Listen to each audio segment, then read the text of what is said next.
In 3, 2, 1.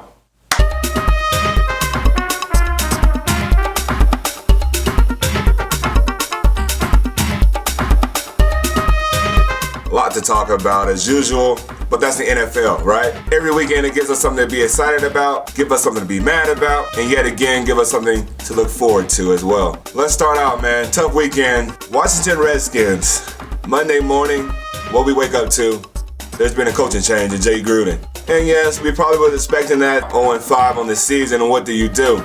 Unfortunately for me, I know a lot about this scenario, far too much, far more than I would like to know. But what do I mean by that? Well, when I was in St. Louis for those 9 seasons, I had 6 coaches. 6 coaches. And out of those 6 coaches, 2 were interims and 4 were hired. I could go through them if you like. We had Coach Martz, we had Coach Joe Vick, we had Scott Linehan, we had Coach Haslett, Steve Spagnuolo, and yes, Coach, Jeff Fisher. Out of those 9 years and those 6 coaches, I know a thing or two about change, unexpected change, and I mean, you can look around the locker room and see who's checked in and who's checked out already. So I would say this to the Washington Redskins, particularly the young guys that haven't been through this before. How do you remain successful in an unsuccessful situation? What I did was I always went back to the basics. I made sure that there was nothing anybody in that building could say to me and try to point the finger as why things were not working out, for particularly in that season. So young guys, when I say start at the basics, if you're offensive lineman, work on your fundamentals. If it's a zone step is going right, you need to work on that first initial step. If you're a DB,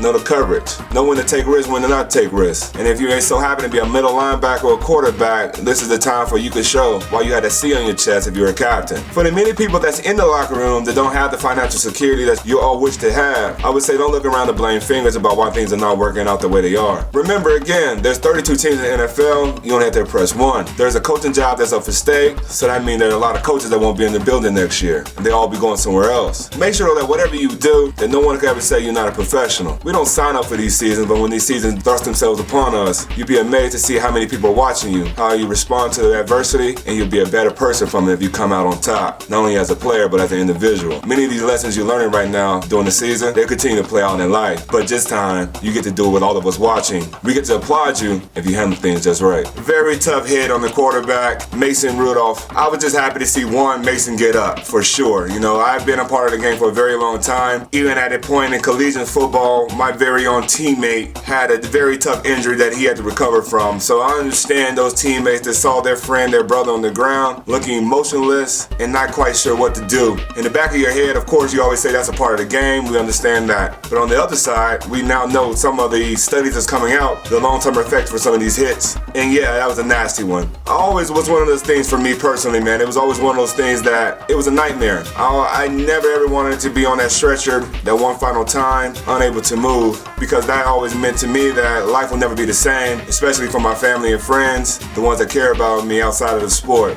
So I'll just say this. Yes, the game is violent, and yes, it's probably part of it why we love it, right? We get this chance to see these modern gladiators collide over and over again and see who will come out on top. But the one thing I will take away from what happened in that vicious hit against Mason was mostly everybody, friend, opponent, and even the fans in the stands. I think for a split second we all became humans again and realized that those guys are just not fantasy football figures, and they're not just here to entertain us for a few hours, but they're men, and those men have families and they have future careers ahead of them. And for us to be able to see and hear that Mason's in a better place today, he was around the Pittsburgh Steelers locker room and facilities, and hearing that he's almost ready to get back to his day-to-day. It's not about if he's going to play on Sunday or whenever the next game is. It's about how he moves about and get on with his life. Hope you enjoyed the quick hits. What a season it's been. I'll see you later this week. All right.